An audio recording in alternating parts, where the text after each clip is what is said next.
Sadece derin bir nefes al.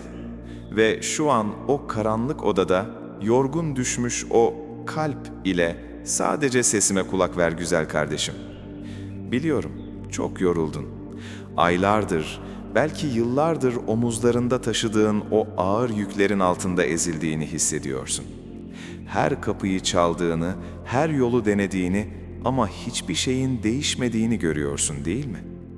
Ve en sonunda o tükenmişliğin tam ortasında ellerini iki yana bırakıp "Demek ki kaderin buymuş." dedin. "Ben her şeyi Allah'a bıraktım." diyerek sessizce o karanlık köşene çekildin. Peki gece yastığa başını koyduğunda içindeki o ince sızı sana ne fısıldıyor? Gerçekten her şeyi ona mı bıraktın yoksa sadece yürümekten mi vazgeçtin? Kaderine mi razı oldun yoksa o ağır ve kanatıcı umutsuzluğun adını tevekkül mü koydun? Bu gece o zifiri karanlığın içinde bu sese rastlaman asla kör bir tesadüf değil. Bu, o yorgun ruhunu yeniden ayağa kaldırmak için en başından beri senin için yazılmış ilahi bir tevafuk. Şimdi omuzlarındaki o ezici suçluluk duygusunu usulca yere bırak, derin bir nefes al ve o asırlık hakikatin kapısından birlikte geçelim. İnsanoğlunun o en sinsi, o en karanlık yanılgısı nedir bilir misin güzel kardeşim? Tevekkül etmeyi, elini kolunu bağlayıp karanlıkta sessizce oturmak sanmasıdır. Oysa asırlar öncesinden ulu veliler o sarsıcı gerçeği kalbimize şöyle fısıldıyor. Tevekkül etmek, elini kolunu bağlayıp oturmak demek değildir. Bu tembelliktir. Gerçek tevekkül, tohumu o kara toprağa kendi ellerinle ekmektir. Ter dökerek tarlanı sürmektir. Suyunu vermektir. Ve ancak ondan sonra gökyüzüne bakıp, Rabbim, mahsulü verecek olan sensin. Ben üzerime düşeni yaptım.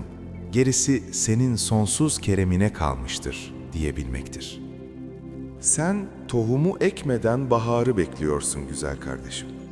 O uzun ve ağır bekleyiş seni çaresizliğe itti. Çünkü kendi gücünle ilahi irade arasındaki o ince çizgiyi kaybettin.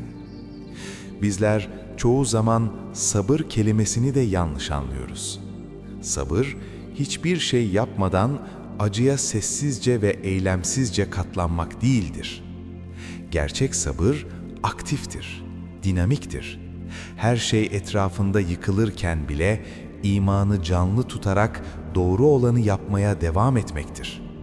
Mücadele etmeden, adım atmadan gösterilen şey sabır değil, sadece vazgeçiştir. O muazzam gölge kuralını hatırla. Kendi gölgeni yakalamaya çalışırsan, sen hızlandıkça o da senden kaçar. Ama sen sırtını gölgeye döner, yüzünü o hakiki güneşe, yani rızkın ve kaderin asıl sahibine çevirir ve yürümeye devam edersen, o gölge tıpış tıpış senin peşinden gelir. İşte hakiki tevekkül tam olarak budur. Elinden geleni yaparsın, tohumunu ekersin, adımını atarsın ama kesin bir hakikat olarak sonuca takıntılı olmazsın. Çünkü sen sana vaat edilen o eşsiz nasip için kendi üzerine düşeni yapmış, sonucunu kainatın en merhametli sahibine bırakmışsındır. Gemi suyun üzerinde yüzdüğü sürece ne kadar yavaş olursa olsun hedefine mutlaka gider. Ama o acı suyu, o tembelliği, o umutsuzluğu içine alırsa işte o zaman batar. Sen bugüne kadar o suyu kalbine aldın. Nasılsa olmuyor diyerek o muazzam potansiyelini, sana verilen o ilahi emaneti kendi ellerinle o karanlık kuyuya hapsettin. Şimdi o derin nefesi al yol arkadaşım. İçindeki o gizli korkunun, o "ya başaramazsam" diyen cılız sesin nasıl da tevekkül maskesi takıp seni kandırdığını artık görüyorsun değil mi? Allah seni o sessizlikte çaresiz bırakmadı. Seni o uyuşukluktan, o yanlış anladığın kader inancından uyandırmak için tam şu an bu fısıltıyı senin o yorgun kalbine gönderdi. O derin sessizlikte, o çetin sabır yokuşunda her zaman onun kusursuz koruması altındaydın.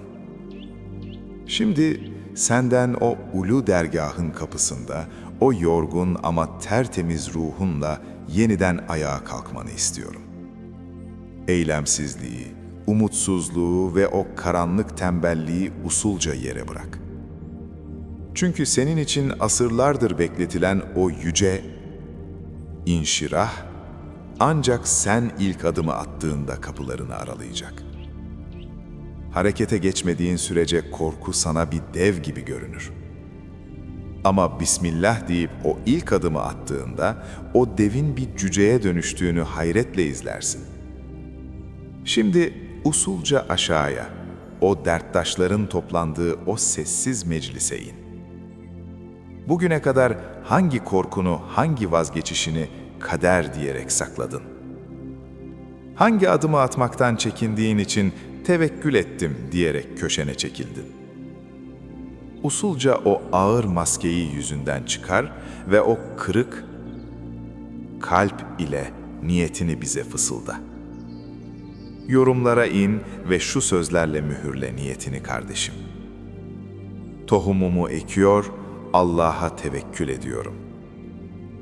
Ben hazırım. Yaz ki senin o cesur itirafın aynı eylemsizliğin içinde boğulan bir başka derttaşına o ulu yolda bir fener olsun. Senin o silkelenip ayağa kalkışın bir başkasının kapanmaz sandığı yarasına merhem olsun. Eğer bu ulu meclisteki fısıltılar, o sızlayan ruhuna bir şifa, o sızlayan yarana bir merhem olduysa, bu hakikat yolculuğunda bizimle kal ve ailemize abone ol. Ve bugün çevrende kaderim buymuş diyerek kendi karanlığında eylemsizce eriyip giden birini tanıyorsan, lütfen bu videoyu ona da gönder. Bütün hücrelerinle, ruhunun o en derin köşesiyle bil ki çok seviliyorsun. O yorgun, o güzel kalbini bir daha asla uyuşukluğa teslim etme. Sonsuz merhamet sahibinin o eşsiz şefkat kanatlarının altında kendi gayretinle ebediyen huzur bul. Allah'a emanet ol.